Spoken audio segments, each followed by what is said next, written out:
Ahoj, moje meno je Paty. Toto bude dlhé video. Ahoj, vítam vás pri dnešnom videu. Moje meno je Paty a je to prvé knižné video, reakcia na knihu, ktorú som čítala. Čítam knihy, aby ste vy nemuseli. Nie. Zbožňujem čítanie kníh a myslím si, že tieto videá pomôžu ľuďom, ktorí by mohli mať záujem o danú knihu, ale nie sú si istí, či ich to zaujme, takže im spravím taký krátky výcud a možno vás stiahnem tých, ktorí žáner fantasy nečítate, na temnú stranu a začnete. Po prípade, ak ste danú knihu čítali, tak kto vie, možno sa podelíte o svoju vlastnú skúsenosť. Prvá kniha, ktorú som čítala tohto roku, je Zlodejka hmly a my sa vrhneme na to. Zlodejka hmly. Krásny prebal, ešte krajšia orieska, nečakaný darček, i keď sa nejedná o špeciálnu edíciu. Takže určite poteší každého knihomola. Čo k tejto knihe by som rada povedala? Kúpila som si ju, alebo nadelila som si ju na Vianoce s tým, že sa mi páčilo, čo bolo napísané na zadnej strane, aby vás tá kniha nejakým spôsobom vtiahla do deja a rozhodli ste sa, či o ňu máte alebo nemáte záujem. Knihu som rozbalila a keďže som tých kníh pod stromčekom mala viacej, tak som si tak listovala na Martinuse, týmto zdravím Martinus, kde chodím viac menej i na terapie, pozrieť sa, čo je nové a prejsť sa pomedzi knihy, lebo vôňu knih milujem. Dobre, to ste nepotrebovali vedieť. Každopádne som sa dozvedela, že som si vlastne kúpila tretí diel niečoho. Priznám sa, bola som v šoku, bola som tak trochu pre Boha, tretí diel čoho. Ale keďže mi autor bol veľmi povedomý, alebo skôr autorka, vygooglila som si to priamo na stránke a zistila som, že sa vlastne jedná o tretie pokračovanie knihy z Večného kráľovstva, Večných morí a tretí diel o Večného kráľa a Večnej kráľovnej. Dej sa odohráva po všetkých tých bojoch a eskapádach. Sama autorka už na začiatku spomína, naozaj je to pravda, po tom, čo som si prečítala túto knihu, že aj keď ste nemali šancu prečítať prvé dve knihy, nevadí. Táto kniha je tak trochu ako keby samostatná, takže sa dá čítať i bez toho, aby ste mali prehľad, čo sa stalo v prvých dvoch dieloch. Jedná sa viac menej o takú politickú záležitosť, dohodnuté manželstvo, a to medzi princom a elfskou princeznou, aby ochránil svoj ľud. Aspoň takto navonok vyzerá, pôsobí. A vlastne s týmto sa stotožňujú i hrdinovia kníh v prvých niekoľkých kapitolách, keďže hlavný hrdina Jason cíti povinnosť túto princeznú pojať za svoju ženu, aby jeho ľud netrpel, keďže oplýva neskutočne veľkou mocou, ktorú sa snažil elfský princ už zneužiť a aj sa ju snažil väzniť a využívať.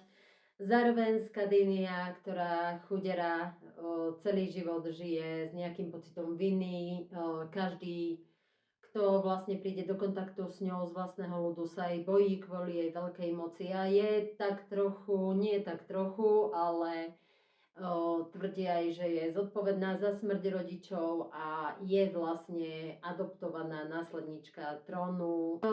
Má pocit, že vlastne neprichádza len o slobodnú voľbu, ale aj o svoj život, o vládu nad svojim životom a taktiež o možnosť nájsť skutočnú lásku. Aké veľké prekvapenie, keď sa vylodia v jeho kráľovstve a zistí, že to tam funguje úplne inak. Nie je to tam také škrobené, kráľ a kráľovna nemajú radi oslovenie kráľ a kráľovna, veľmi pekne fungujú so svojimi poddanými, viac menej kamarátskym štýlom a vlastne nikto z jej moci nemá strach, pretože samotné kráľovstvo je tak trochu temnej moci.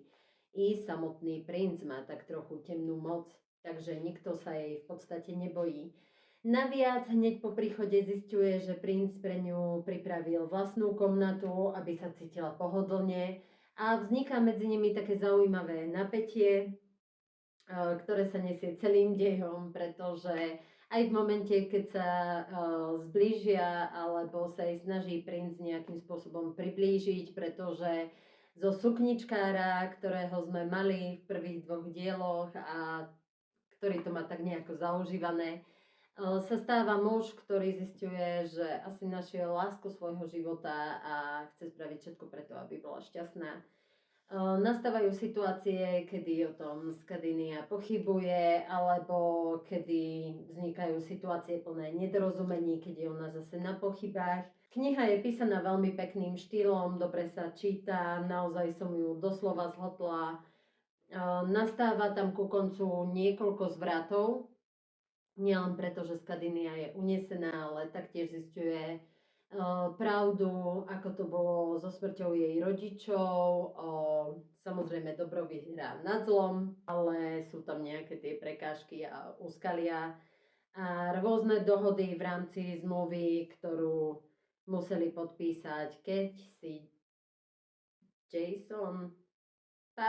Jonas, celú dobu som vám tu hovorím asi Jason, ale je to Jonas.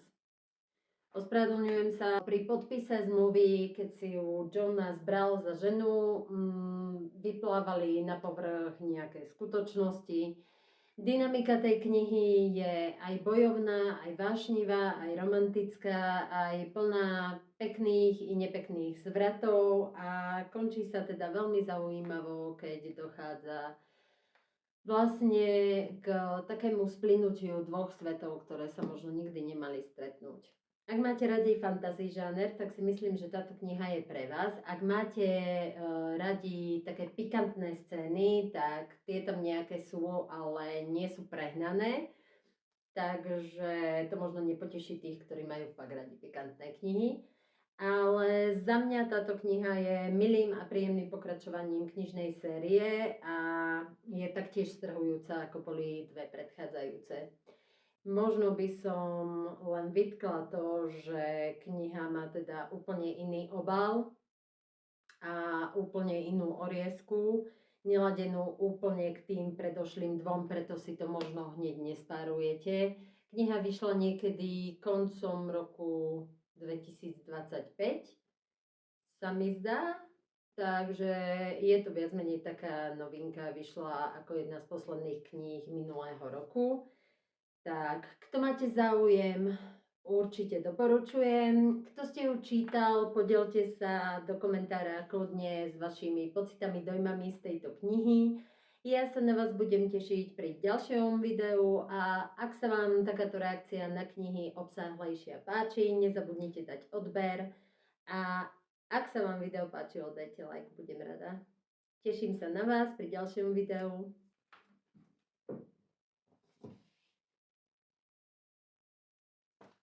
Masaker. Normálne som sa zamotala.